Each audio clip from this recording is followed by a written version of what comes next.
Vamos a otro de los temas que están en la agenda, que está súper relacionado con esto, con cómo nos cuidamos y con cuánta esperanza también de contar con una vacuna para el COVID podemos tener. Chile ha suscrito una serie de acuerdos para que en el momento que esas vacunas estén disponibles se pueda contar con una cantidad importante de dosis. Queremos profundizar en esto. Estamos en contacto con Leandro Carreño, inmunólogo de la Universidad de Chile, que nos acompaña ya a esta hora de la mañana. Doctor, muchísimas gracias por acompañarnos y muy buen día. Muy buen día, muchas gracias por la invitación. A ver, primero, antes de hablar de los acuerdos, muchos se preguntan si la vacuna va a estar, si no va a estar, cuándo va a estar, y durante esta semana el ministro París hablaba del primer trimestre del próximo año. Algunos dicen enero, febrero, marzo. Para usted, ¿esos son los plazos pertinentes para no hacernos esperanzas antes con la vacuna? Bueno, la verdad es que yo esto lo he dicho anteriormente en otra entrevista y creo que si bien está bien ser, digamos, optimista con respecto a la fecha, yo creo que hay que dar un toque también de realismo con respecto a estas, porque los fases 3 en distintos países han iniciado hace muy poco y la duración mínima de los fase 3, los ensayos clínicos de fase 3 es de 1 año. Por lo tanto, yo creo que pensar quizá en el primer trimestre lo veo un poquito adelantado. Creo que estamos un poco justo en la fecha. ¿Podría ser después entonces? ¿Cuándo es como una fecha probable si es que uno piensa, por un lado, en que las fases siempre toman su tiempo para que una vacuna sea segura y tenga los efectos deseados, pero además que aquí se ha desatado una verdadera carrera, por lo tanto se está tratando de poner más recursos y todo el apuro para lograr anticipar lo que sería un proceso normal? De todas maneras, sí o sí, esa es la razón por la cual en tan poco tiempo hemos llegado a fases clínicas 3, digamos. Si ustedes comparan con el desarrollo de otros medicamentos, esto es súper histórico. Y eso tiene que ver con justamente lo que dices tú. Hay una cosa de una inversión de capital humano, de mucha gente, digamos, investigando esto y dándole la importancia de la urgencia, digamos, que necesita, pero también una inversión económica muy grande, porque estas fases clínicas cuestan mucha plata. Ahora, es importante que se hagan completas, por supuesto. Ustedes vieron que la vacuna de Oxford, por ejemplo, paró. Eso es algo normal, eso es algo que tiene que analizarse. Y esas cosas son normales en una fase 3. Y es la razón por la cual se realizan. Uno quiere ver los efectos secundarios, digamos, de baja prevalencia y ver qué tan importantes sean esto o no. Y si uno mira los clinical trials, que son, digamos, el protocolo de la fase clínica que está disponible en distintos sitios, ya sea de clinicaltrials.gov de Estados Unidos o en la EMA en la Comunidad Europea, algunos en China, etc., los mínimos son de 1 año, algunos son de 2 años incluso, 1 año, 1 año y medio. Por lo tanto, si estos empezaron, algunos en otros países empezaron como ahí por junio, julio, agosto, septiembre, empezamos ahora nosotros, ¿cierto?, a reclutar en las personas que están involucradas en las fases clínicas. Es difícil pensar que el primer trimestre va a estar. Yo creo que quizá a fines del primer trimestre van a estar los primeros resultados de ensayos clínicos, y ahí tú tocaste un punto clave. No es que, yo creo que ahí hay un poco un error conceptual, y yo creo que hemos caído un poco en eso todos. No es que la primera vacuna va a dejar de lado todas las demás. Ojalá tengamos más de una vacuna. Yo creo que es bastante probable que más de una vacuna sea efectiva, y en ese caso vamos a tener una mayor posibilidad de cobertura. Y hay que comparar también cuáles son los efectos de esa vacuna, cuál es mejor, cuál es peor, etcétera, y tomar una decisión de acuerdo a eso. Pero yo creo que un poquito apresurado, es decir, primer trimestre.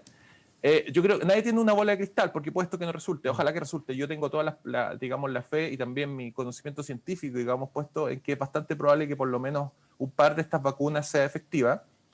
Pero atreverse a decir que vamos a estar, digamos, ejerciendo un plan de vacunación en el mundo el primer trimestre, yo creo que es un poquito exagerado. Yo creo que, honestamente, siendo realista, yo creo que va a ser a fines del próximo año.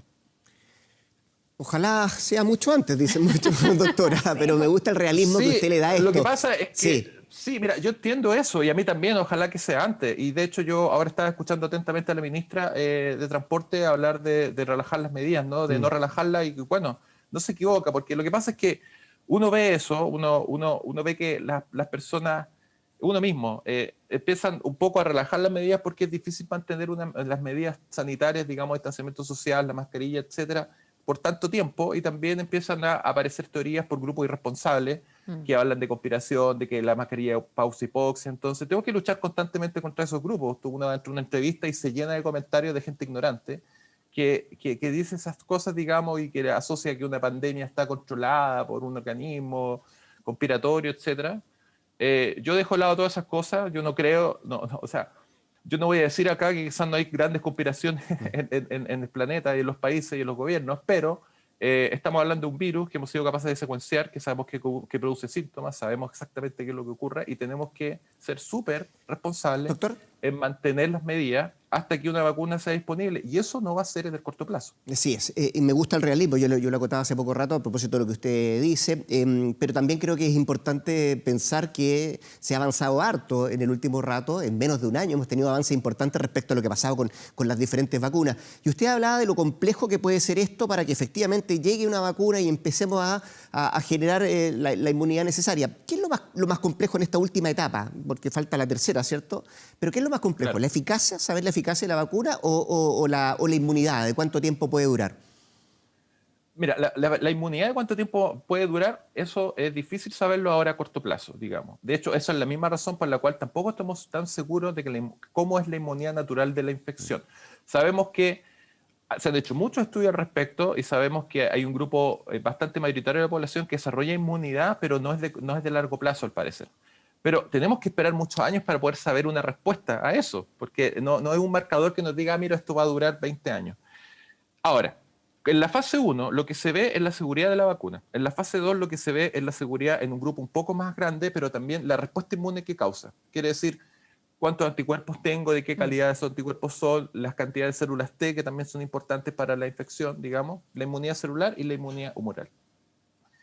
Pero eso nos puede dar una predicción de que la vacuna puede funcionar porque en el fondo tiene todos los componentes inmunológicos para atacar el virus.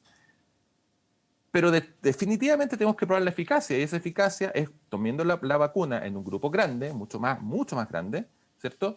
Y ver si protege contra una infección. Obviamente nosotros no podemos hacer un experimento en el cual, digamos, las personas reciben la vacuna o el placebo y después se infectan, digamos, voluntariamente, porque es un virus que es muy grave. Por lo tanto, son grupos de riesgo que pueden o no adquirir la infección, sobre todo cuando vemos números elevados, que es bastante probable adquirir la infección. Y en eso se analiza la efectividad. Ya, y para finalizar, supongamos que todo eso saliera bien, que se logra demostrar todo esto en el caso de una o ojalá varias vacunas y que los convenios que hace Chile de tenerlos sirvan para que tengamos efectivamente las dosis. ¿Qué tan relevante para que esto funcione va a ser que efectivamente nos vacunemos?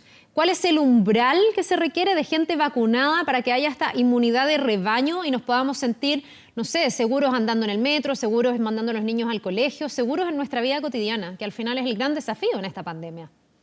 Súper buena pregunta. Bueno, yo quería que sea complementar muy chiquitito. Además de la efectividad, en la fase 3 también se mide los eventos secundarios de baja prevalencia. Por eso también es importante seguirlos, porque es importante ver que esa vacuna sea realmente segura. Y eso toma su tiempo, porque por supuesto debe tomar su tiempo de análisis. Con lo que preguntas tú de la inmunidad de rebaño, esa es súper buena pregunta. Mientras más gente se vacune, mejor, porque esto funciona como un escudo protector. Por lo tanto, generalmente para que una inmunidad de rebaño debido a una vacuna sea efectiva, uno habla de más de un 80% de cobertura de personas vacunadas.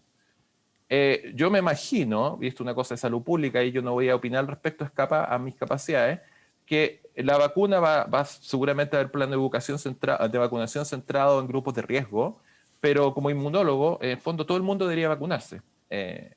Y vamos a tener que ser súper, digamos, majadero y también una campaña de información, todos los científicos, la prensa, el gobierno, todo el mundo, de tratar de hacer entender a la población de que las vacunas son efectivas, porque están apareciendo grupos que no quieren vacunarse y eso deja de ser una decisión personal, porque cuando una persona no se vacuna, puede ser que esa persona no sea un grupo de riesgo y no se enferme gravemente con el virus o quizás sea asintomático, pero va a transmitir el virus a personas que son inocentes, digamos, y que pueden morir. Por eso es importante que tengamos un plan no solamente de vacunación, pero también de educación a la población con respecto al tema de las vacunas. Muy bien, pues vamos a ver qué es lo que sigue de aquí adelante. Queremos agradecer al inmunólogo de la Universidad de Chile, Leandro Carreño, esta conversación. Gracias, doctor. Que esté muy bien. Gracias, doctor. Que le vaya muy bien. Muchas gracias a ustedes. Buenos días. Que estén bien. Ojalá se haya quedado largo en el pronóstico. Sí.